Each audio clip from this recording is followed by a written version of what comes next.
Good evening guys. তো basically আমাদের হচ্ছে মিউচুয়াল ফান্ড, এসজিবি গোল্ড বন্ড এবং ইটিএফ, এই তিনটা হচ্ছে নিফটির মেন। মানে এই তিন ধরনের ইনভেস্টমেন্ট আমরা করতে পারি, যেটা আমাদেরকে লং টার্মে খুব ভালো রকম প্রফিট ক্রিয়েট করে দেবে।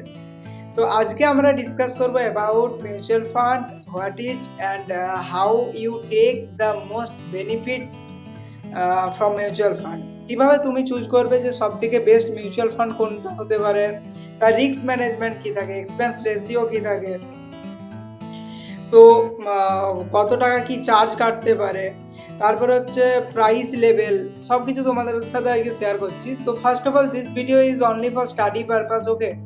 তো বেসিক্যালি আজকে তোমাদের সাথে শেয়ার করছি সব এগুলো, আমিও নিজেও স্টাডি করি এবং স্টাডি করার পরে অনেক কিছু জানতে পারি, তো সেগুলোই তোমাদের সাথে শেয়ার করছি।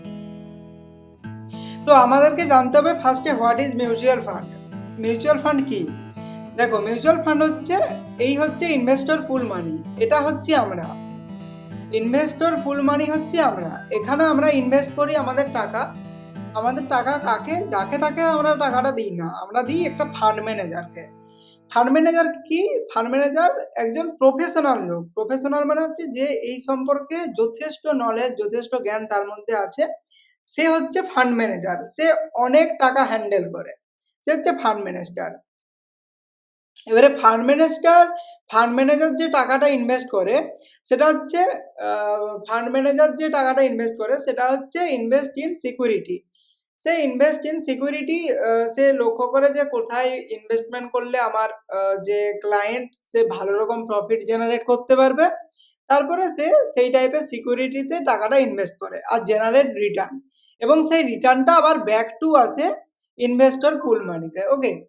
তো এটা হয়ে গেল মেন আমাদের মিউচুয়াল ফান্ড। এরপরে মিউচুয়াল ফান্ড মিউচুয়াল ফান্ড আমরা কেন করব, ঠিক আছে। এবারে আমরা দেখছি মিউচুয়াল ফান্ড আমরা কেন করব। মিউচুয়াল ফান্ড হচ্ছে একজন প্রফেশনাল ম্যানেজমেন্ট আছে। প্রফেশনাল ম্যানেজমেন্ট তোমাদেরকে হেল্প করবে, সব কিছু জানিয়ে দেবে। যেমন কোনো ব্রোকারের থ্রু দিয়ে করো, তার ম্যানেজমেন্ট তোমাদেরকে যতটা সম্ভব ততটা হেল্প করবে যে কি করলে ভালো হয়, কেন ভালো হয়। এটা হচ্ছে একটা প্রফেশনাল ম্যানেজমেন্ট, মানে যে দেখাশোনা করে যাতে তোমাদের রিস্ক ক্যাপাসিটিটাও কম হয়, তার জন্য একটা ম্যানেজমেন্ট আছে। সেই ম্যানেজমেন্ট মিউচুয়াল ফান্ডটাকে দেখাশোনা করে। তারপর হচ্ছে ট্রান্সপারেন্সি মানে হচ্ছে তুমি সমস্ত ধরনের ফাইন্যান্সিয়াল রিপোর্ট, মানে সাপোজ তোমাদেরকে জানতে হবে যে সমস্ত ধরনের ফাইন্যান্সিয়াল রিপোর্ট, কোম্পানির প্রাইস লেভেল, ঠিক আছে, মার্কেটের ডেপথ কতটা, মার্কেটের একটা মিউচুয়াল ফান্ড করা মানে সব কিছু তার ভিতরের ডিটেলস। যে কোনো ধরনের মিউচুয়াল ফান্ড যদি করো, তুমি এসবিআই করো, এক্সিসে করো, এইচডিএফসিতে করো, তো ট্রান্সপারেন্সি তার ভিতরে সমস্ত কিছু তোমাকে জানতে হবে। তারপরে লিকুইডিটি যেটা আছে, মানে সাপোজ তুমি যে মিউচুয়াল ফান্ডটা করছো সেটা টাকা যদি কখনো তুলে নিতে চাও, সাপোজ সেই ফান্ডটার মধ্যে লিকুইডিটি কতটা কি আছে। তারপরে কনভেনশন আছে। তারপরে হচ্ছে স্মল টিকিট সাইজ আছে, মানে টিকিট সাইজ স্মল বলতে 100 থেকে 500 টাকার মধ্যে যা আছে। কনভেনশন মানে অনেক ধরনের অনেক ধরনের সুবিধা যেগুলো তুমি মিউচুয়াল ফান্ড থেকে পাবে, ঠিক আছে। স্মল টিকিট সাইজ হলো 100 থেকে 500 টাকার মধ্যে তুমি মিউচুয়াল ফান্ড করতে পারো আরামসে, যেটা তোমাকে লং টার্মে খুব ভালো রকমের প্রফিট জেনারেট করে দেবে। তারপরে যে ডাইভার্সিফিকেশন মানে সাপোজ কোনো একটা মিউচুয়াল ফান্ড করছো, সেই মিউচুয়াল ফান্ডটা কোথায় কোথায় ইনভেস্টমেন্ট করছে সেগুলো তোমাদেরকে লক্ষ্য করতে হবে। আর এই ভিডিওটা কেবলমাত্র স্টাডি পারপাসের জন্য, ওকে। ডাইভার্সিফিকেশন হয়ে গেল। রেগুলেটেডের মানে হচ্ছে তো আমাদের যে মিউচুয়াল ফান্ডটা আছে সেটাকে রেগুলেট করে, সেটা রেগুলেট করছে আমাদের সেবি হচ্ছে security exchange board of India. তার মানে সে যখন কোনো কিছু আন্ডারে নেই, সে যখন কোনো কিছু কন্ট্রোল করে, তখন এভরিথিং আর গুড। নিশ্চয়ই তুমি ভালো রকম একটা যে নিশ্চয়ই তোমরা শুনেছো যে রিসেন্টলি কোটক মহিন্দ্রা ব্যাংকে সেবি ব্যান করেছিল, পেটিএম কে সেবি ব্যান করেছিল। তার মানে সেবি একটা গুরুত্বপূর্ণ ভূমিকা পালন করে। তারপরে তোমরা দেখো লো কস্ট মানে বুঝতেই পারছো 100 থেকে 500 টাকার মধ্যে মিউচুয়াল ফান্ড করতে পারো। আর প্রফেশনাল ম্যানেজমেন্ট হলো। এরপরে তোমাকে আমি বলি যে risk classification of mutual fund.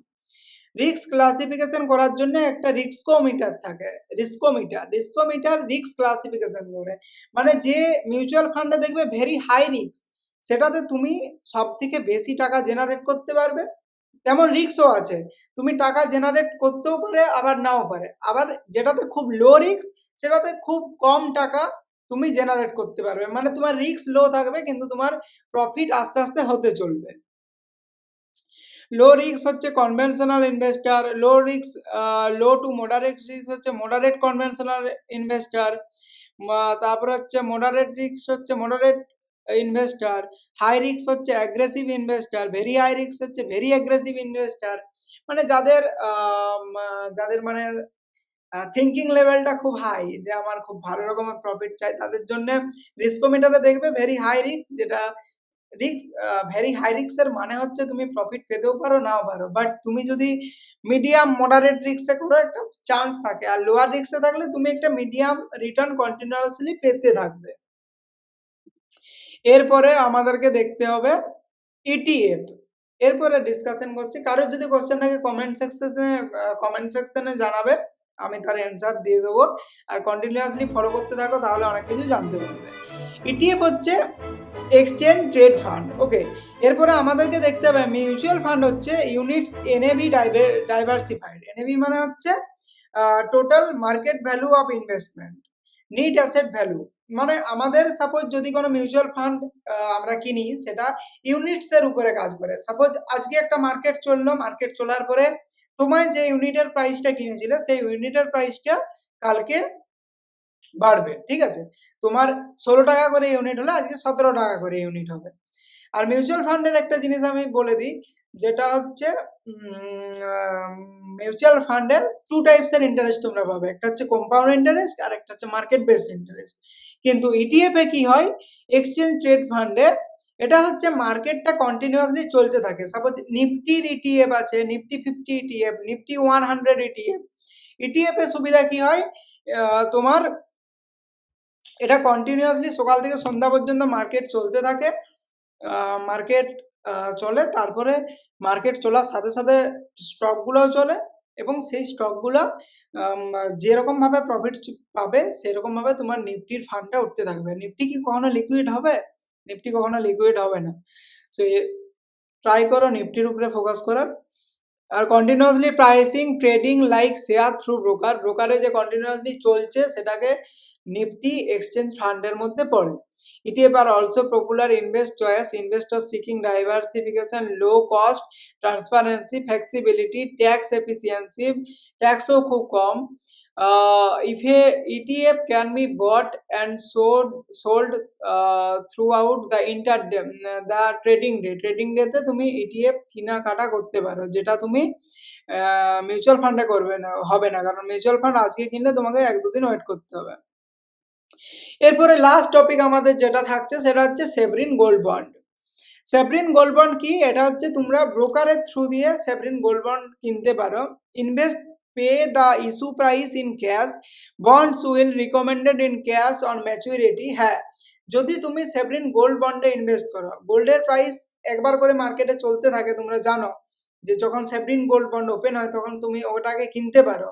After then maturity, যেমন ওটার 8 বছরের মতো ম্যাচুরিটি থাকে, 8 বছর তুমি যদি সেভরিন গোল্ড বন্ডে ডিজিটাল গোল্ড কিনো, তাহলে তোমাকে 8 বছর পরে ওটার জন্য কোনো ট্যাক্স পে করতে হবে না, তোমার ফ্রি অফ কস্টে তুমি ওটাকে সেল করে প্রফিটটা নিয়ে নিতে পারবে। আর হচ্ছে সেভরিন গোল্ড বন্ড তুমি যদি ইনস্ট্যান্টলি বিক্রি করতে চাও, মানে সাপোজ 1 ইয়ার্স লেটার তুমি সোনাটাকে বিক্রি করে দেবে যেটা তুমি গোল্ড বন্ডে কিনেছিলে, তাহলে তোমাকে কিছু একটা সামথিং ট্যাক্স পে করতে হবে। সেভরিন গোল্ড বন্ডের সুবিধা হচ্ছে তুমি একটা ডিজিটাল গোল্ড তুমি কিনে রাখছো, available on demat and paper, investor can earn return like gold prices. তো যত গোল্ডের প্রাইসেস যত বাড়তে থাকবে তত সেভরিন গোল্ডের বন্ডে তুমি প্রফিট পাবে। আরেকটা হচ্ছে দ্য বন্ড ইন্টারেস্ট আর রেট আর 2.50% ফিক্সড আর rate per annum in the nominees value certified semi annual. তাহলে তুমি 2.50% করে একটা